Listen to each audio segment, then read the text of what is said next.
এই পৃথিবীতে একটা সুস্থ সবল মানুষ ৪৫ ইউনিট ব্যথা সহ্য করতে পারে।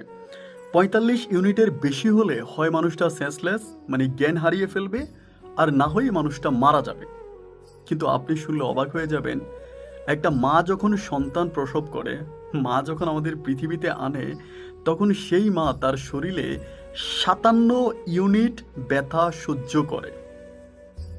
যে ব্যথাতে এরকম হয় যে শরীরের হাড়গুলো মনে হয় যেন ভেঙে যাচ্ছে। শরীরের হাড়গুলোকে ভেঙে ফেললে যেরকম ব্যথা হয়, ঠিক এইরকম ব্যথা একটা মা সন্তান প্রসব করার সময় পায়। দেখেন, এই পৃথিবীতে প্রতিটা মানুষ কোনো না কোনো স্বার্থে আপনাকে ভালোবাসবে। শুধুমাত্র একটা মানুষ আপনাকে বিনা স্বার্থে ভালোবেসে যাবে, তা হচ্ছে আপনার জনম দুঃখী গর্ভধারিণী মা। তাই তো কবি বলেছিলেন যে পৃথিবীতে সবাই আসে কষ্ট দিতে, আর মা শুধু ভালোবাসে।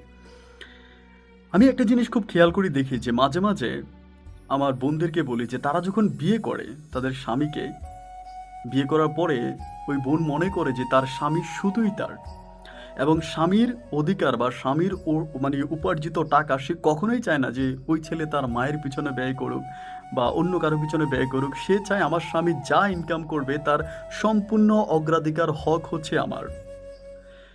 কিন্তু আপনাকে বুঝতে হয়েছে, এই যে আপনি যাকে বিয়ে করলেন সে কোত্থেকে আসলো? সে আসমান থেকে ফুরুত করে কিন্তু পৃথিবীতে পড়ে নাই। তার মায়ে তাকে ১০ মাস ১০ দিন গর্ভ ধারণ করে এই পৃথিবীতে এনেছে এবং তাকে ভূত থেকে পুত বানিয়েছে। আমাদের গ্রামের ভাষায় বলে, মানে বাচ্চা যখন জন্মায় তখন সে ভূতের মতো থাকে, চলতাফেরা করতে পারে না, নড়তে পারে না, মা তারে পুত বানায়। কুমিল্লার ভাষায় পুত বলে, আর আমরা শুদ্ধ ভাষায় বলি ছেলে বা মানুষ বানায়। তো একটা বিষয় কেন জানি আমি বুঝি না যে আমাদের বোনগুলো যখন বিয়ে করে ফেলে তখন স্বামীকে শুধুমাত্র নিজের মনে করে সে এরকমভাবে আমার জন্য রেডি হয়ে আসছে, তার কোনো পিছুটান নাই, তার কোনো মা নাই।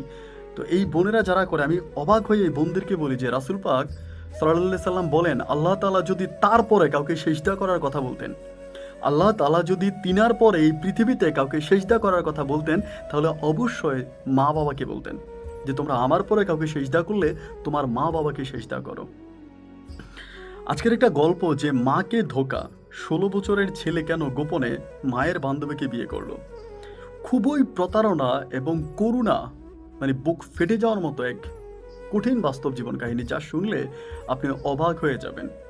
টেনেটসের বয়সে, ১৬ বছরের বয়সে একটা ছেলে যা করেছে তার রীতিমতো গল্প সিনেমাকেও হার মানিয়ে দিবে। শিক্ষণীয় এক বাস্তব জীবনের গল্প। আজ রাত প্রায় ৯টা ৫০ মিনিটে আপলোড হবে। সবাইকে দেখার অনুরোধ রইল। ধন্যবাদ।